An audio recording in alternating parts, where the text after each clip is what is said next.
How do you prioritize when everything is or feels like a priority? In this video, I'd like to show you how to overcome this problem. I remember trying to help out a friend with time management once. I asked them to list out all the things they're hoping to get done in an 8-hour day. They were trying to get at least 13 hours of work done. This comes from something called a planning fallacy, something that we all have, that things planned take longer when we actually do them. Then my friend read Essentialism, The Disciplined Pursuit of Less by Greg McKeown. They had a wow moment. They realized that everything might seem essential, but not everything is essential. The truth is, things take time, and many things seem important, but not everything has the same importance. And there is always something more that you can do to figure out what is most important. If things don't seem quite right, a feeling like you're not spending your time on the most important things, then your intuition probably is right. But how do we figure out what is most important? First, let's ask ourselves some questions.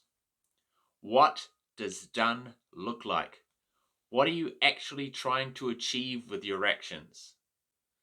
Are you aiming for something that is more than what is needed? What's the essential part of our duties? What can we stop doing? Okay, so we've asked these questions. Now what can we practically start doing to try and figure this stuff out? 1. Ask even over questions. If you've got two things that seem like they are similar importance, put them beside each other and ask, would I rather do A even over B? This is going to highlight to you the things that can't not be done. Even though they might appear like they both need to be done, if you say, I will do this one instead of that one, then you'll be able to see, oh, actually, no, that's painful. I would rather that I do this one over that one. And that might help you divide what is most important. 2. Measure return on effort.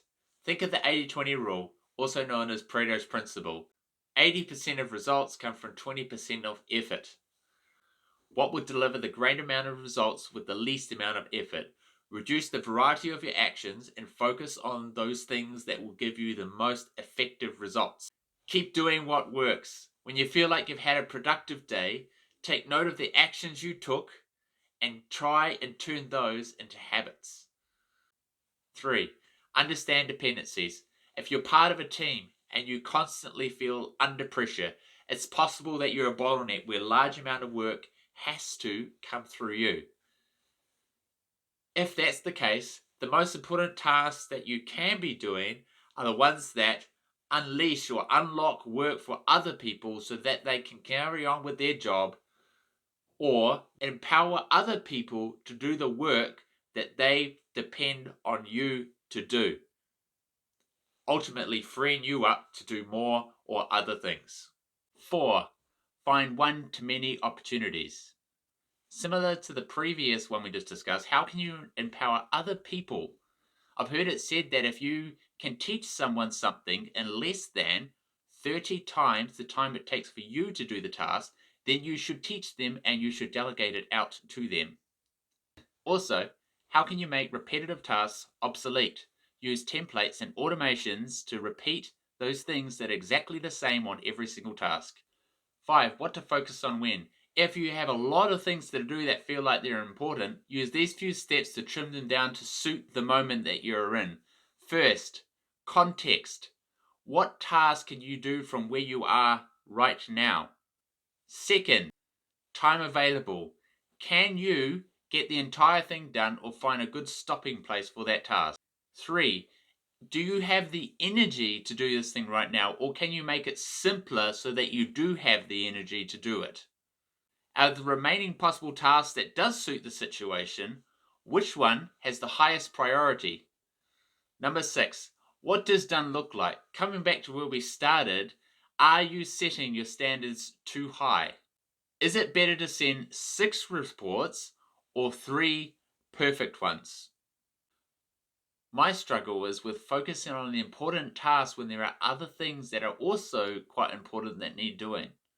When this happens, I know that I gravitate towards the easier task or the more novel, exciting task. And those more easy, novel tasks can be so attractive that even when I know what is the logical choice or the most highest important thing I should be working on, I struggle to make that decision to stay focused on that most important task. For example, when I was preparing for this video, I had so much trouble taking action and getting the thing done because I'd some reason decided, well, I'd heard it as a good idea to pick your title first. But to pick the title, I was struggling because I felt like the content that I was going to make wasn't clear enough yet. So every time I looked at my to-do list, there was my task, pick title for YouTube video. But then when I realized I had a block and I was procrastinating doing the thing, I know that I needed to make the task easier, so I changed it into a simpler step. And that just unleashed me to carry on with the video, and in the end, it actually got me to making the title anyways. I just had to make my step clearer and easier so I wouldn't find other things more attractive, and then I could focus on the most important task at hand, and that was make this YouTube video. Being in a situation where you feel like your options are equally important is difficult. But I encourage you to challenge what you have accepted as something you just have to deal with. And if you give yourself permission to look at the situation differently, you'll be surprised what you can see and how you can make changes. This video I made as a direct response to one of my followers. If you have any questions, please leave them in the comments below. I will do my best to answer as many questions with as many videos as I can make. Thanks for watching. This channel is for those who feel stretched thin. My aim is to help us master the mundane and overcome the overwhelm, to focus on what's most important so that we have more time for what matters.